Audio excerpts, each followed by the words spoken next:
Sabe aquela situação? Uma conversa, uma reunião e aquela vontade imensa de colocar um ponto, de falar o que pensa, mas algo simplesmente trava a voz.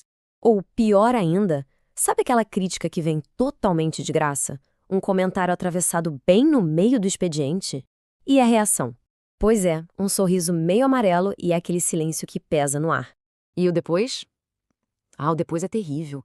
A mente fica ali, repassando a cena sem parar, pensando em tudo que poderia ter sido dito. É uma angústia que parece que fica arranhando por dentro, né? Pois bem, se essa sensação é familiar, saiba que ela tem nome, sobrenome e, olha, uma história fascinante na nossa cultura. Esse canal revela coisas sobre o Brasil, então vem comigo. Ok.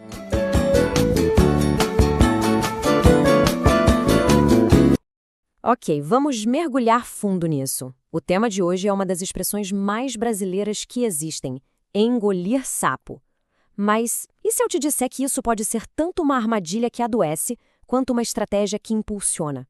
Parece contraditório, né? Pois é, e é mesmo. Vou começar pelo lado que todo mundo conhece bem. Aquele que deixa, um gosto bem amargo na boca. No bom e velho português, engolir sapo é exatamente isso aí. Aguentar um desaforo calado. É passar por uma situação péssima, daquelas bem humilhantes, e por algum motivo escolher não reagir, não se defender. E por que as pessoas fazem isso, afinal? As justificativas são muitas. É para não estragar o almoço de família, para não ter atrito com o chefe, para não criar um climão com os colegas. Ou até para parecer uma pessoa mais compreensiva, sabe? Mas no fundo, bem lá no fundo, muitas vezes o nome disso é medo.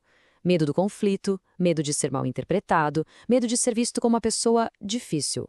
Mas de onde é que veio essa ideia de usar um sapo para descrever uma coisa tão ruim? Olha, a jornada dessa expressão é simplesmente inacreditável. A história é antiga, viu? Começa lá nos tempos bíblicos com a famosa praga de sapos no Egito.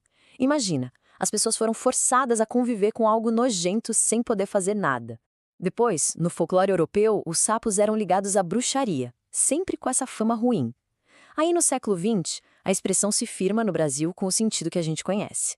Então, no século XXI, acontece uma virada. E que virada! Mas calma, antes de chegar na parte boa, a gente precisa entender o estrago que o sapo do tipo ruim faz. Porque esse silêncio forçado, ele tem um preço. E olha, é um preço altíssimo. O desgaste emocional, a frustração, a ansiedade, tudo isso não fica só na cabeça, não. No trabalho pode significar ficar para trás nas promoções, ou virar aquela pessoa para quem todo mundo joga as tarefas chatas. E o corpo? O corpo grita. É a tal da somatização, a garganta que inflama do nada, a insônia que não passa, dores que aparecem sem explicação nenhuma. E esse caso da empresária Cássia Lima é um exemplo perfeito disso. É real. Depois de ouvir um insulto, ela sentiu literalmente uma bola na garganta. O sapo que ela engoliu se manifestou fisicamente, a ponto dela mal conseguir beber água. É impressionante. A guerra que não acontece do lado de fora, acontece dentro da gente. E é exatamente aqui que tudo muda. Se até agora a ideia de engolir sapo parecia a pior coisa do mundo, prepare-se porque vem uma quebra de expectativa daquelas. Parece loucura, não é? Depois de tudo que a gente viu sobre o mal que isso faz, como é que pode ser algo bom? É que nós estamos falando de um tipo completamente diferente de sapo. Essa é a técnica que ficou famosa com Brian Tracy. Aqui, o sapo não é um desaforo, não. É a sua tarefa mais crucial, a mais desafiadora, aquela que a gente tem a maior tendência de adiar, sabe? E a regra é simples: engolir esse sapo primeiro. E por que isso é tão poderoso? Pensa bem. O dia mal começou e a coisa mais importante já foi feita. Você usa o pico de energia da manhã para o que realmente importa.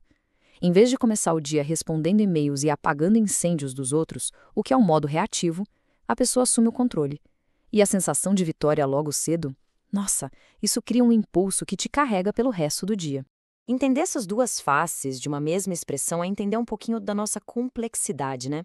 Se você quer conhecer o Brasil como em nenhum outro lugar, se inscreve aqui.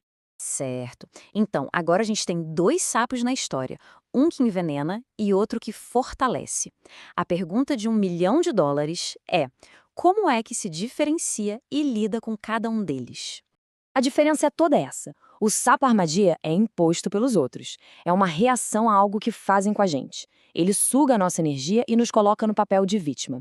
Já o sapo estratégia, esse é uma escolha nossa. É uma ação proativa. Ele gera energia e nos coloca no controle, como estrategistas do nosso próprio dia. É o dia e a noite. E para evitar o sapo ruim, o segredo é a assertividade. Primeiro passo, a pausa.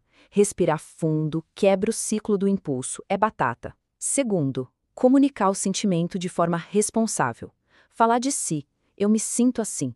Em vez de atacar o outro, você sempre faz isso. E se a pressão continuar? Calma, firmeza e a técnica do disco arranhado. Repetir a sua posição tranquilamente. Isso desarma a insistência sem precisar de briga. E para o sapo bom? A simplicidade é genial. Todo dia, a primeira pergunta tem que ser: qual é o meu sapo de hoje? Depois, é foco total nele, antes de qualquer distração. E quando terminar, o momento para reconhecer a vitória. Isso cria um ciclo super positivo de produtividade e satisfação. No fim das contas, uma simples expressão popular carrega mundos de significados, da dor à estratégia. O Brasil pode ser uma maravilha que nem todos conseguem ver. Fica aqui a reflexão então. Amanhã, ao começar o dia, qual sapo vai merecer atenção? Aquele que tentam impor ou aquele que vai levar aos próprios objetivos? A escolha faz toda a diferença.